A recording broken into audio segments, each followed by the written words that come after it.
everyone, my name is Kalpana. Welcome to my channel Table for One. Today I will be preparing a very special side dish with brinjal. It is a North Karnataka speciality. I will be preparing it in my style. Very easy to make. You can have this dish with rice or chapati or rotis also. So let's start. Ingredients required for making ennegai, that is North Karnataka style of preparing brinjal sabji. So we need these kind of brinjal. If you don't have, you can use any other kind. I have washed this brinjal. Now we have to slit it in this way. You have to cut it into half, then cut like this, but this portion should be intact. I'm just going to trim off the stem with the scissors. It will look like this. You have to ensure that there is no worms inside these kind of brinjal. So just open it properly and check whether it is clean. Yes. So in the same manner, we'll prepare the rest of the brinjal. Now for the masala, 1 medium size onion, I have cut it roughly. 1 medium size tomato cut roughly. I have taken half lemon, 3 to 4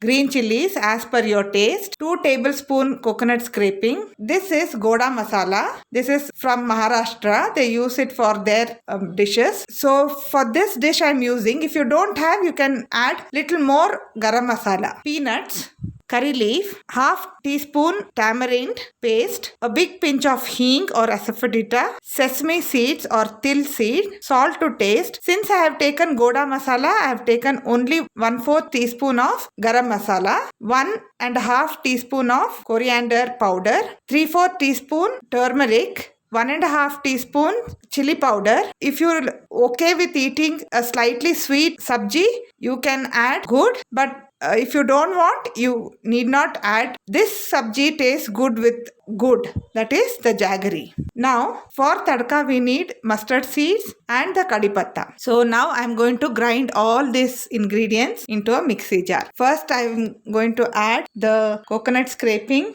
Goda masala, green chilies, onion, tomato and rest of the powder that we have taken along with the jaggery.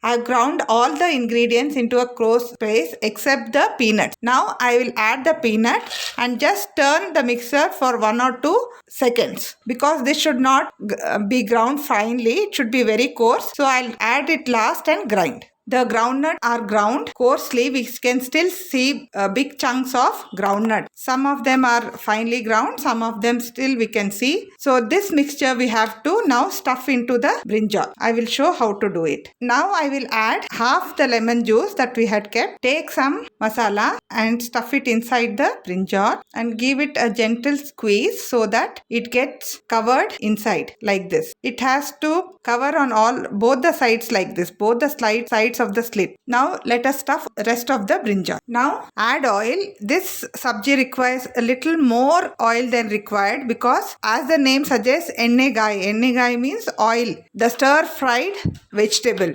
This vegetable will cook only with the oil. We are adding very little water. So first we'll heat the oil. I'm adding the mustard seed. If you want, you can add some jeera also. I'm not adding. I have already added hing when I ground the paste. If you don't want to put it in the paste, you can always put it in the oil. Once the mustard seed starts spluttering, we will add the kadi pattas or the curry leaf. As the mustard is spluttering, twirl the oil so that it gets coated to the side kadai like this and our brinjals don't stick to the pan. So now all the mustards have spluttered. I'm adding the kadi patta.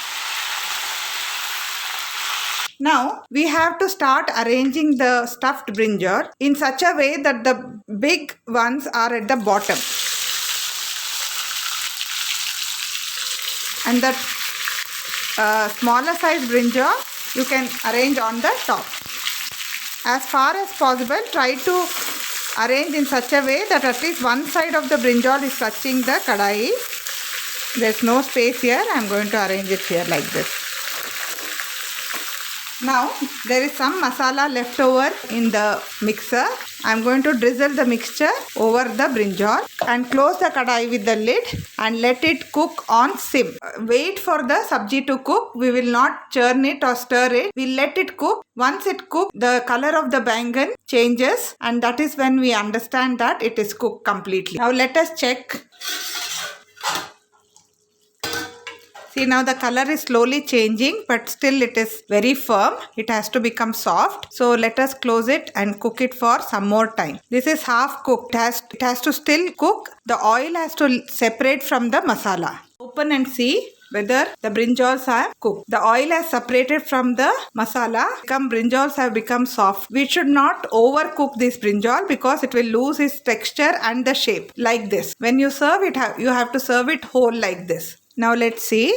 Yes, it has cooked. It's ready for use. Your enegai can be served with chapati and salad. Here I have prepared makki di roti. Like, share and subscribe to my channel, and don't forget to click on the bell icon for notification. Please follow me on my Instagram page. The link is given in the description box. Thank you.